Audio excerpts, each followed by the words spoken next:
Muchas gracias, Alonso. Pues, Carla, no has entrado a las clases, o no sé, pero estuvimos viendo que una técnica que se desarrolló mucho en el siglo XVIII fue precisamente la técnica al pastel.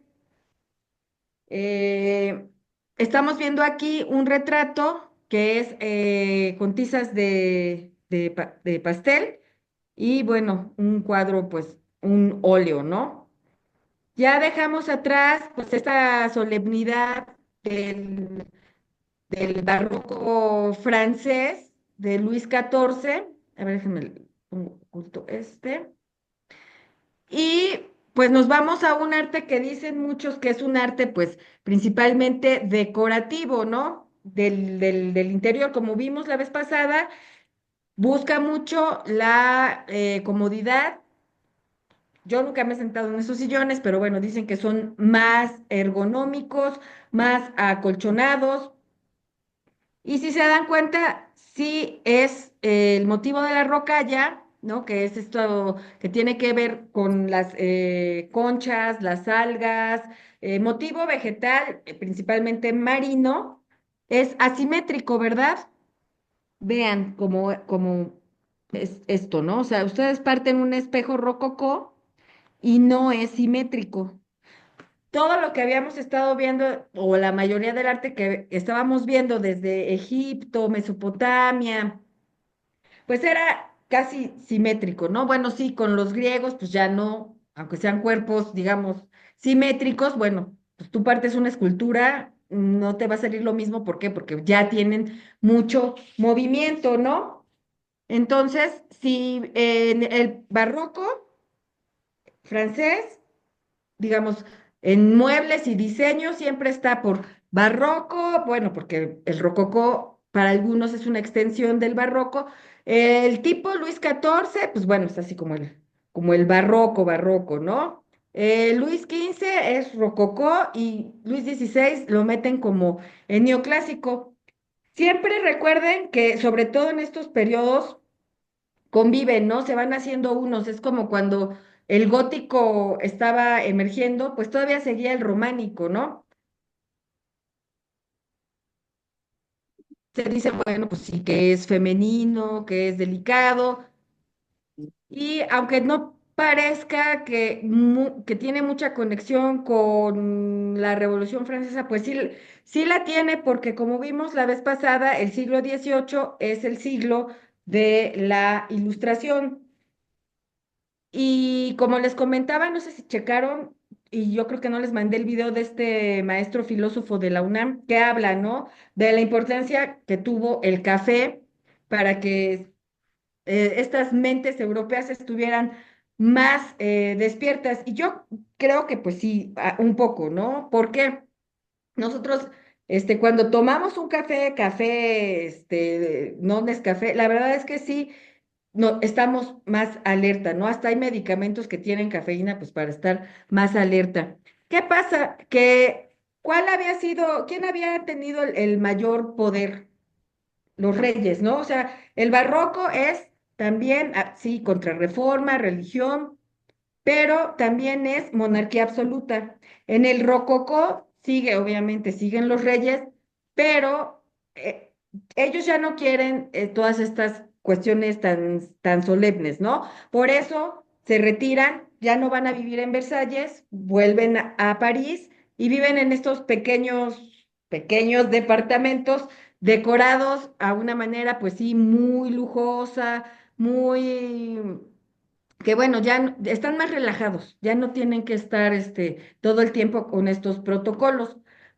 Hay otra clase que dijimos que es muy importante, que es la burguesía, ¿no? Que de hecho, pues ellos son los que van a como empezar así de, pues sí, no, ya, que cambie ahora el rol. ¿Por qué? Porque ellos quieren el poder, ellos quieren tener lo que tienen los nobles y quieren vestir y ser y todo como los nobles. Vean este cuadro. ¿Cómo se pronuncia, Alonso? ¿Es inglés? ¿Hogarth? A ver, es de Hogarth. Ujú. Hogarth. Ay, Hogarth. gracias. Sí, este pintor inglés va a hacer esta serie de cuadros con este tipo de motivos, que es contrato de matrimonio, ¿no? Que trata de un chico noble que se va a casar con una burguesa, ¿no? Y va a ser muy común, y bueno, esto es muy común desde la Edad Media, ¿no?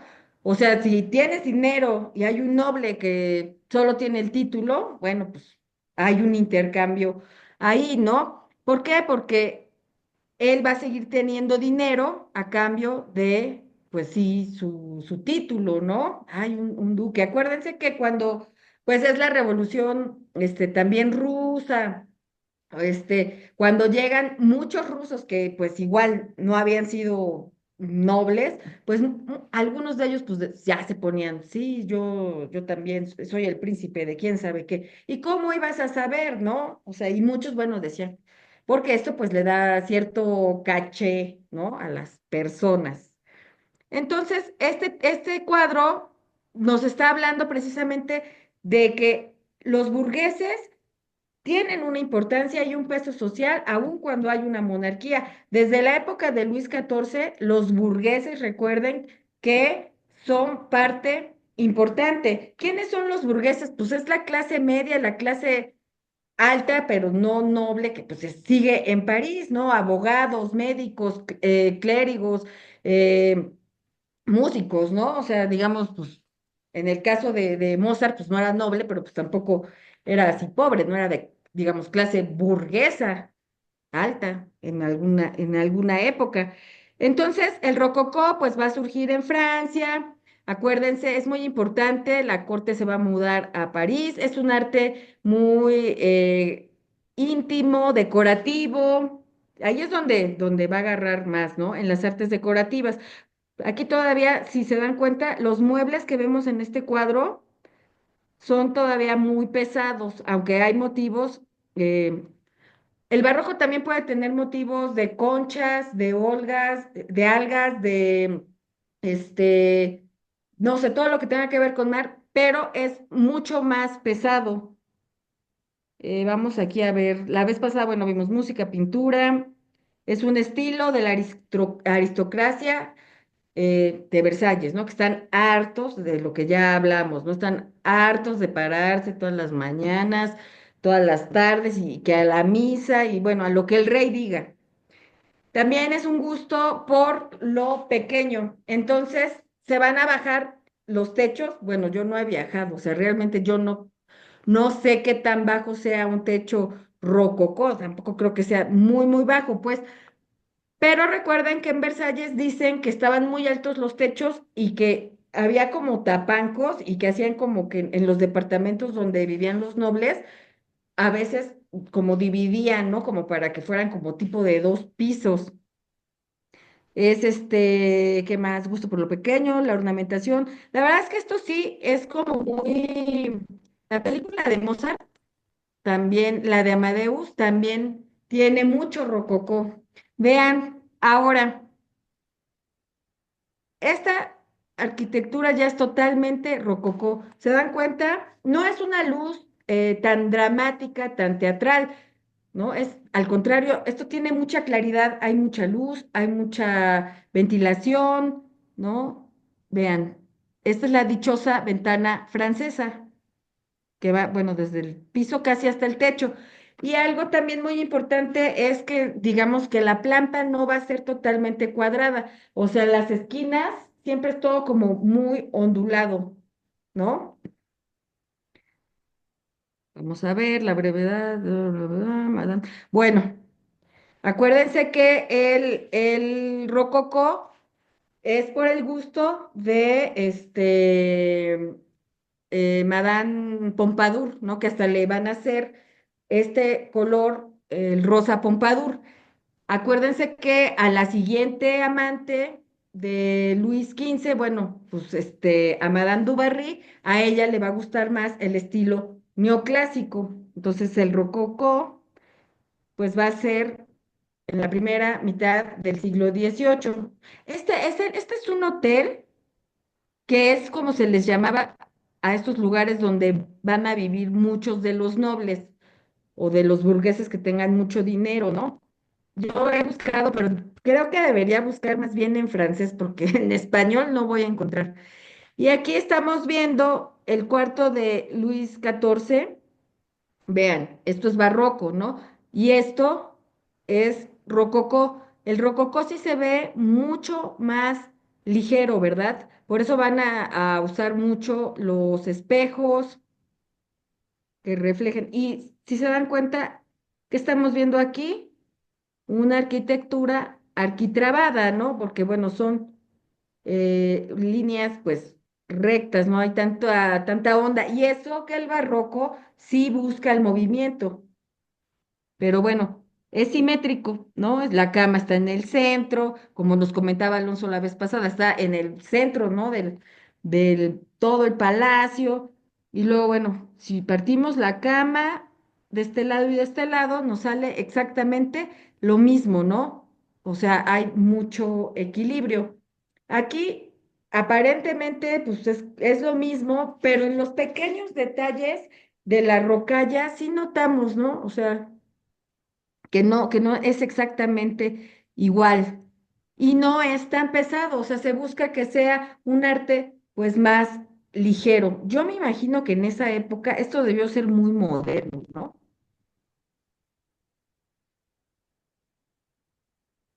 A ver, a ver si jala el video, me dicen.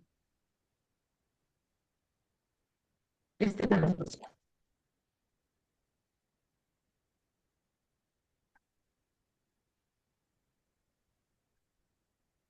Sociedad que estaba librada de etiquetas absolutistas. Aquí se cultivaban las ¿No? Miren, otra de las características va a ser que las ventanas y las puertas, muchas veces, no siempre, pero terminan en arco de medio punto. Es lo que les decía con lo de la habitación de Luis XIV, ¿no? O sea, que estamos viendo líneas rectas. Esto lo hace más pesado. Lo que dicen es que el barroco es mucho más pesado, más solemne, más formal que el rococó. Entonces, esto, ¿no? Que las paredes, pues ya no sabes dónde terminó la pared y dónde empieza el techo, ¿no? Son más bajos, pero bueno, como que siguen, ¿no? Es como que estas enredaderas que siguen ahí, línea curva, colores, lo que hablábamos, suaves, brillantes y luminosos. Es mucho lujo y coquetería. Yo pienso que esto debió ser así muy moderno para los señores barrocos, así todavía muy formales, y de repente ver esto, pues sí, habrá sido una moda muy moderna, ¿no? Hablamos otra vez de la importancia de los salones y de las bibliotecas. Esto sí es muy importante porque ahí es donde se está gestando, o sea, son los mismos nobles y bueno, ya no tanto los intelectuales, académicos del Renacimiento, sino las mujeres. Las mujeres en este siglo tienen mucha importancia. Va a haber muchas mujeres francesas que van a hacer escritos filosóficos, o sea, sobre muchos temas. Y son estas mujeres ricas, así como, pues sí, claro, siguiendo el ejemplo de Madame Pompadour, como vimos en el cuadro con su enciclopedia. Bueno, van a ser estas mujeres las que van a invitar a su salón o si viven en un hotel como este, bueno, este no, esto ya es en otro lugar, pero digamos, si este fuera un hotel, ya tienes tu departamento, es como el Dakota Building, ¿no? Acuérdense que recién lo hicieron, abajo tenía cafetería, tenía muchas cosas, ¿no? Que ya no tiene. Y la gente vivía pues en los apartamentos, pues es lo mismo en estos hoteles, ¿no? Son apartamentos y entonces hay un salón, ¿no? Y pues, por ejemplo, tú decías, yo los miércoles recibo y voy a invitar, pues a los artistas más relevantes, igual, ¿no? A los filósofos, a los abogados, a los clérigos. Y ahí, bueno, pues están todos hablando de cuestiones, pues sí, muy intelectuales, pero también sobre la importancia de la educación y de la vida. O sea, si es posible que todos tengan como un mejor lugar en la sociedad, ¿no? Acuérdense que cuando Catalina la Grande llega a Rusia, pues lo que quiere es que, o sea, se sorprende que las mujeres no son tan cultas como en Europa. O sea, pues bueno, sí tienen mucho dinero, pero no están tan educadas y entonces, bueno, ella lo que quiere es poner escuelas y que todos los niños y que los pobres y quiere así que todo el mundo sea muy, pues que tenga muy buena educación porque pues a ella también le interesan mucho estos temas científicos, ¿no? También la ciencia, pues acuérdense que está teniendo cosas importantes en estas épocas, ¿no? Entonces, bueno, pues en estos salones es donde se realiza. Ahora, en la escultura es muy importante también que tengamos en cuenta que, pues que hay muchos materiales y que hay también diferentes maneras, ¿no? Una que nosotros conocemos, pues es tallar, ¿no? O sea, como lo que hizo Miguel Ángel, está el bloque y está tallando, ¿no? Pero también podemos nosotros modelar. O sea, si no tenemos un pedazo de mármol, pero somos como en Mesopotamia y no hay tanta piedra, pues ¿con qué? Con arcilla, con barro, entonces vamos a modelar. Esto es importante, ¿por qué? Porque muchas iglesias aquí en México y bueno, como en Europa, pues van a usar materiales como el yeso, el estuco, para modelar. Es decir, pues no van a sacar de las piedras, no van a estar esculpiendo como en el románico. Ustedes recuerdan en el románico estos capiteles, ¿no? Que decíamos, bueno, si está un hombre defecando, puede ser que esté simbolizando la avaricia, o un capitel con varios músicos. Pero todo esto, estaba tallado, ¿verdad? Entonces estás ahí.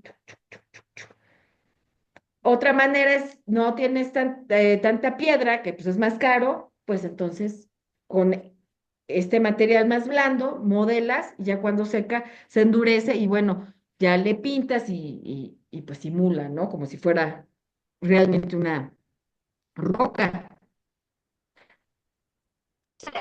Entonces aquí vamos a ver este material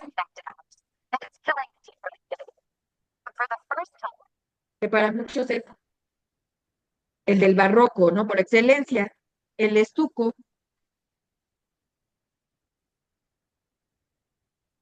Ay,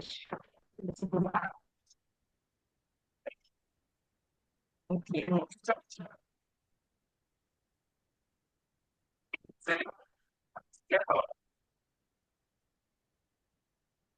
es muy caro, sí se ve muy lujoso, pero no se ve muy caro, ¿no? Vean, fíjense que ahorita estaba leyendo porque dije, a ver, bueno, pues si por algo los apuntes y luego divago mucho en las clases, pero bueno,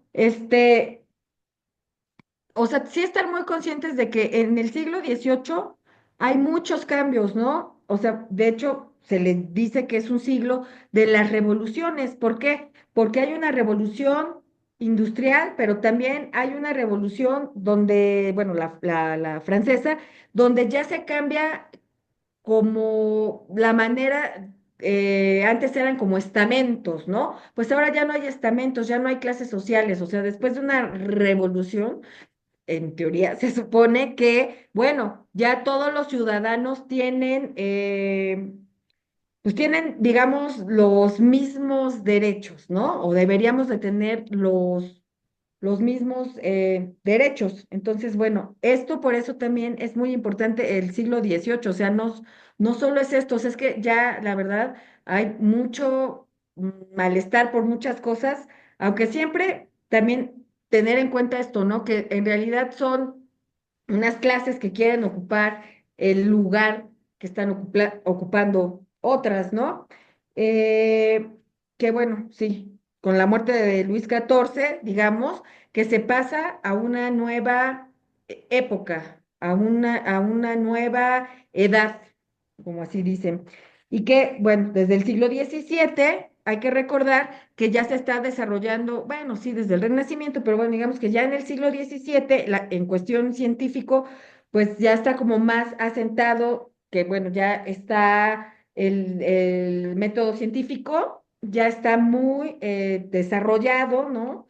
Se tiene una nueva visión del universo y por lo tanto la sociedad tiene otro pensamiento. Porque no podemos decir, bueno, de repente en el siglo XVIII, ¿no? O sea, sí, acuérdense que todo es como una cadenita, ¿no? Entonces, que viene desde el siglo XVII todo esto, ¿no? Inclusive antes, les digo, pues desde el Renacimiento, pues ya hay grandes pensadores, ¿no? Grandes filósofos, pero bueno, en el XVIII es como que ya todo esto es un campo así, ¿no? De cultivo para todas estas cosas. Por eso es el siglo de las luces. Entonces también esto va a hacer que haya nuevas ideas de política y de ciencia. Y las mujeres también, por eso les decía que tienen mucho, eh, pues como mucho que aportar, porque sí empiezan a hacer escritos. Si ustedes buscan en el siglo XVIII, también es muy importante para la historia del arte. ¿Por qué? Porque surge la estética, ¿no? La estética como disciplina, a pesar de que, bueno, digamos, desde los griegos, que pero en el siglo XVIII, o sea, es donde tenemos los grandes pensadores de la, ya por decir así, de la historia del arte o del arte, ¿no? Porque es cuando ya empiezan a hacer ellos o a buscar una definición de lo que es arte, ¿no? Hasta el momento, digamos que había sido esto que decían que la mímesis, ¿no? Una imitación de la naturaleza. Aquí ellos empiezan a cuestionar, ¿no? Sacan todos estos, no, bueno, es que no, el arte es otra cosa. Y empiezan a hacer muchas cosas, muchos apuntes teóricos sobre qué es el arte, qué es la belleza, qué es lo sublime, cuáles son las mejores artes, ¿no? Siempre muchas empezaron como muy enfocadas en la literatura, pero bueno, dependiendo del autor, se va a enfocar más o menos en otras, ¿no? También algo importante, porque bueno, no estamos en Londres siempre como que París, Francia, pero bueno, recordar que Londres para estos entonces, para el siglo XVIII, ya es una ciudad moderna y burguesa. O sea, bueno, aunque hay sus reyes y todo este rollo, pero en realidad hay un pensamiento muy libre. Por eso vamos a ver que muchos de los grandes pensadores cuando son perseguidos, se van a Inglaterra, porque Inglaterra tiene más libertad de prensa. O sea, realmente allá ellos pueden publicar muchas cosas que en países más católicos está prohibido o pueden parecer ideas peligrosas. En cambio, en Inglaterra no hay ningún problema. Y bueno, también en parte porque, pues, me imagino, porque es protestante, ¿no? Pero, ¿dónde surge la revolución industrial? En Inglaterra. Entonces, Inglaterra para estos entonces es una ciudad muy moderna y también no tienen ningún problema con estar publicando cualquier cosa, ¿no? Este dato importante también, ¿no? Que Beethoven va a nacer en Bonn, que para cuando él nace ahí va a ser un estado del Sacro Imperio Románico, o sea, todavía. Y cuando muere ya no va a ser esto, va a ser el Imperio Austrohúngaro. O sea, como que hay cambios, ¿no? París va a seguir siendo, digamos, la cultura dominante en el siglo XVIII. ¿Por qué? Porque sí, y bueno, y se notaba, ¿no? Todavía hasta el siglo XIX aquí en México, ¿no? Si querías, parecer una persona más refinada, con más cultura, pues tenías que hablar francés, ¿no? Entonces, bueno, hay que hablar francés, los filósofos, muchos escriben en francés, ¿no? Era como decir el inglés ahora, o no sé, ¿no? Entonces, es una lengua con la que, pues, si estás, Catalina la Grande hablaba francés, Federico el Grande hablaba francés, o sea, la gente culta tenía que hablar francés, la gente refinada tenía que tener estos modales franceses, ¿no? La manera de comer, de comportarse en la mesa, en fin, muchas cosas, ¿no? pero recordar que Inglaterra es muy importante porque sobre todo los escritores, los filósofos, los científicos, ni se diga, si descubrían cosas que a lo mejor iban no en contra de la religión, pero bueno, que digamos, pues no son muy compatibles, pues tenían que irse, porque no les iban a publicar sus teorías, y bueno, en un país como Inglaterra, sin problema. Entonces hay que checar también eso es muy importante. ¿Qué más, qué más, qué más, qué más, qué más? Bueno, esto de las artes. Bueno, que para muchos filósofos van a poner a la música y a la literatura ahora en un lugar superior a la pintura, ¿no? Y a la escultura, porque dicen que en realidad la música no está imitando a la naturaleza, ¿no? Que no es un arte que imita, es un arte que expresa. Entonces, ¿qué es lo más perfecto? Bueno, pues para muchos hay una música que es más perfecta, que sería la instrumental, la imperfecta, ahora sería la que tiene voz, o sea, dependiendo del autor, ¿no? O sea, estas no son cosas como que todo el mundo pensaba esto, pero bueno, esto es importante, que la estética surge en el siglo XVIII ya como una disciplina, que es el arte, que es la belleza. Entonces...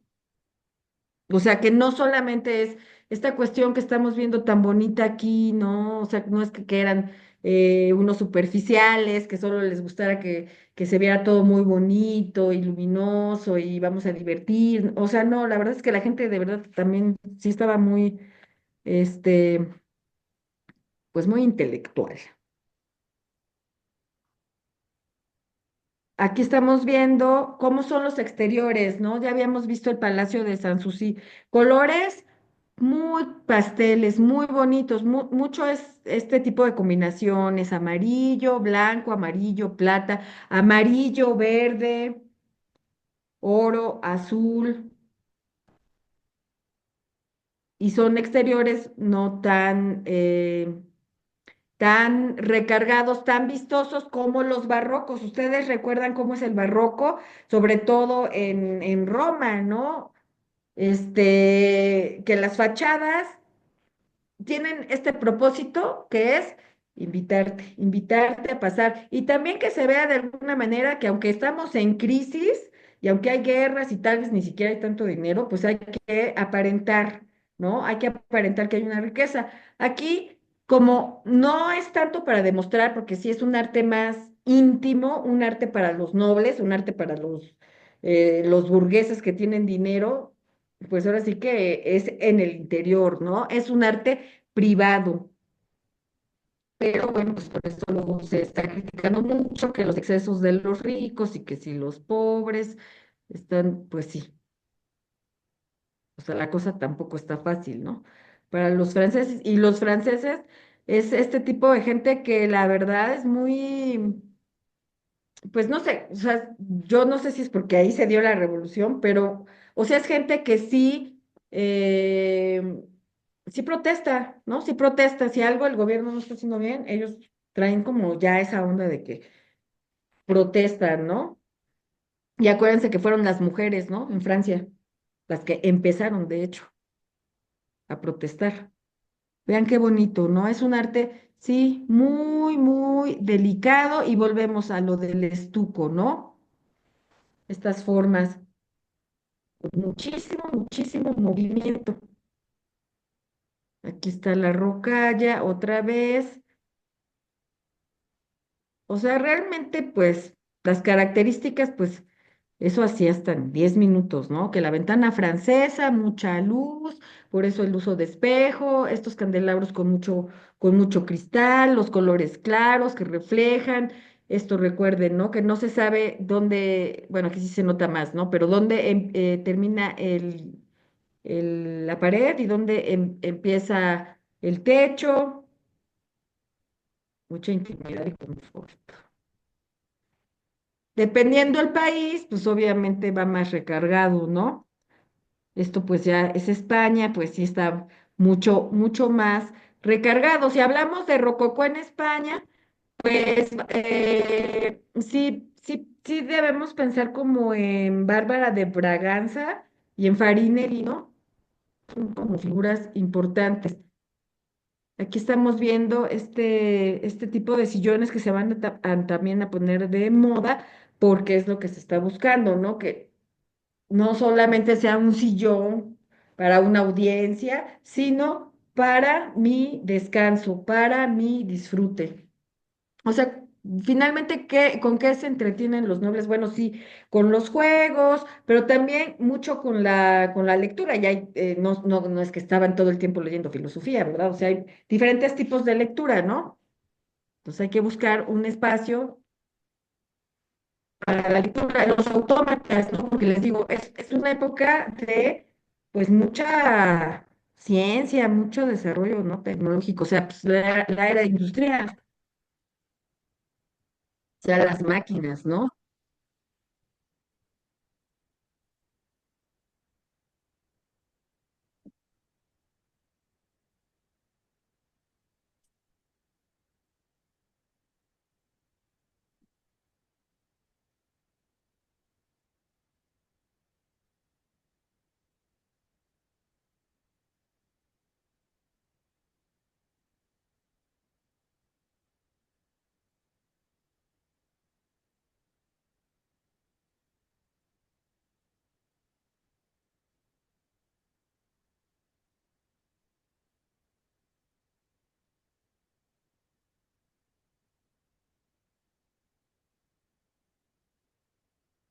O sea, la época, o sea, imagínense este tipo de máquinas, de autómatas, pues, las veía Mozart, ¿no?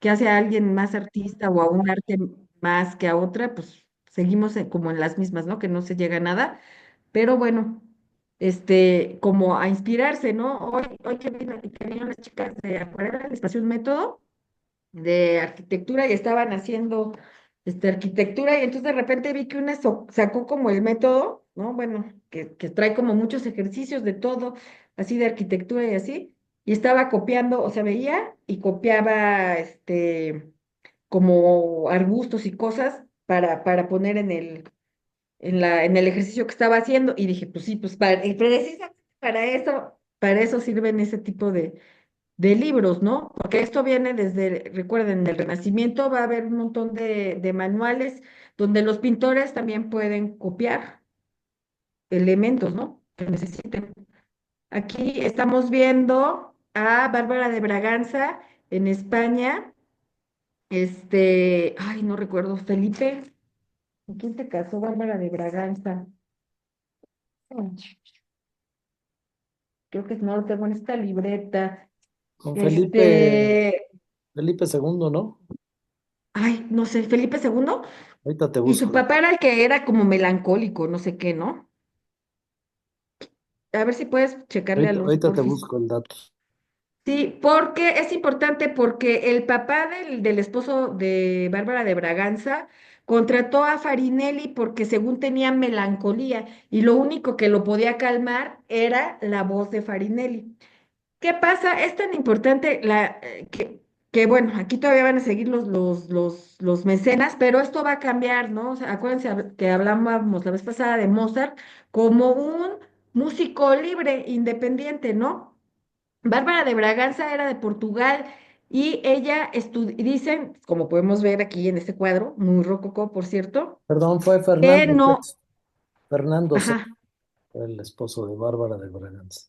y el padre, Ahorita te averiguo ese dato. Ella era de Portugal, sí, ¿no? de Portugal, ajá, pero ahí pues dicen que el esposo de esta, Fernando, pues sí se enamoró de Bárbara de Braganza, aunque no era tan guapa, porque era una mujer pues súper, súper culta y que tocaba muy bien. Y yo creo que sí tocaba muy bien, ¿por qué? porque su maestro fue Scarlatti, Domenico. Fue Juan Y cuando Quinto ella se de, fue, Juan Quinto de Portugal. Fue el papá el, de Bárbara de Braganza. el papá de Bárbara Sí, Juan Quinto de Portugal. y el papá del esposo de Bárbara, el Fernando. Habíamos dicho Fernando VII, ¿verdad? A ver, un segundo. Porque el papá es el que llevó a Farinelli a la corte, a España, y Farinelli ahí se hizo muy rico, y a mí me gustaría que sacaran una película, o sea, sí me gustó la de Farinelli, pero creo que se quedó como en la figura del cantante cuando Ah, pues Farinelli, fue pues, Carlos IV, fue el padre de ah, Fernando VII. pues vean, o sea, es que este tipo de personas son importantes porque traen estos personajes que tienen mucha visión y cambian como toda la cultura, como toda la onda, ¿no? Farinelli cambió mucho la manera de hacer espectáculos en España, o sea, va a montar todo, se va a encargar de vestuarios, de diseñar las escenografías, las máquinas, o sea, no, no, no, super espectáculos. Entonces, cuando se casa Bárbara de Braganza y va a España, entre su séquito se va a llevar a su maestro de clavecín, que es Scarlatti. Y nosotros como músicos sabemos que es de la música más, para los pianistas, pues muy virtuosa, ¿no? Esto quiere decir que Bárbara de Braganza era virtuosa, porque la música que hacía Scarlatti no era para todo el mundo, era para Bárbara de Braganza, para que ella tocara. Entonces, para que se den una idea, más o menos. Bueno, también Goya, porque Goya está en esta época que a Goya le toca pues como muchas épocas, ¿no? O sea, le toca como rococó y le toca neoclásico. O sea, Goya era un hombre súper ilustrado, ¿no? Para empezar.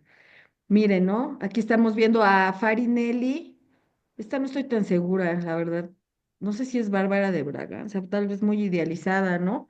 Me parece que este es Anton Mengs, pero no estoy tan segura. La próxima se los investigo bien, ¿no? Porque, bueno, pues ya España es otra, es como otra cosa.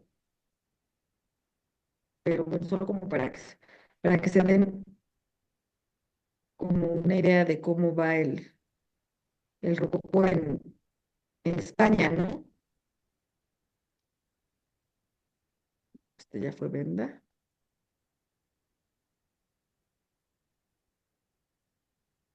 Porque también esto ya, obviamente pues, se va medio a acabar, porque cuando van cayendo, pues el poder que tienen las monarquías, pues ya, pues los mecenas ya se van como también.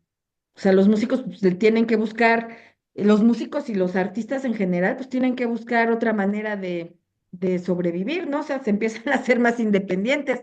Acuérdense que Haydn trabajaba para los Esterházy, ¿no? Entonces, él vivía en alguna parte del palacio, porque sí era reconocido Haydn, pero a pesar de que fuera reconocido en la corte y todo este rollo, no dejaba de ser un empleado, pues un sirviente, ¿no? Porque sirve, no, no, porque ya sé que la palabra ahora tal vez puede sonar muy feo, ¿no? En estas épocas, pero bueno, era un sirviente y y bueno, sí recibía su sueldo, pero pues tenía que gestionar todo y no podía irse a la hora que quería. O sea, tenía que gestionar el sueldo de sus músicos, tenía que dar la cara por si alguno de los músicos pues también fallaba por lo que fuera, tenía que ir con el príncipe, oiga, ¿quieren vacaciones? ¿Cómo le vamos a hacer? ¿Cuándo nos podemos ir? O sea, todo, todo, todo lo tenía que hacer Haydn. Y es cuando a veces pensamos en estos grandes compositores y solo nos enfocamos en su música y dices, wow, ¿no? O sea, pero todo lo demás que hacían, todo, todo. Algunos desde fabricar instrumentos, hacer métodos, componer, lidiar con los músicos, ensayar con los músicos y estar pues ahí al pendiente de lo que te esté pidiendo el príncipe, ¿no? Y bueno, pues poco a poco esto va a ir cambiando, ¿no? Porque ya para el siglo XIX ya vemos cómo empieza el romanticismo, ¿no? Y otras corrientes, y en el siglo XX, o sea, a partir del siglo XVIII, siento que el arte ya como que despega, como que ya hay muchos cambios, pero también por todas estas cuestiones muy teóricas, ¿no? Es que ya los filósofos eh, ya se están cuestionando mucho ¿qué es arte? ¿Qué es arte? ¿Qué es belleza? Ah, no, pues el arte no solo tiene que ser bello, el arte también puede ser sublime. Y entonces todas estas cosas filosóficas que la verdad yo ni me meto porque pues no, está muy complejo. Entonces, no sé, ¿tú das algo?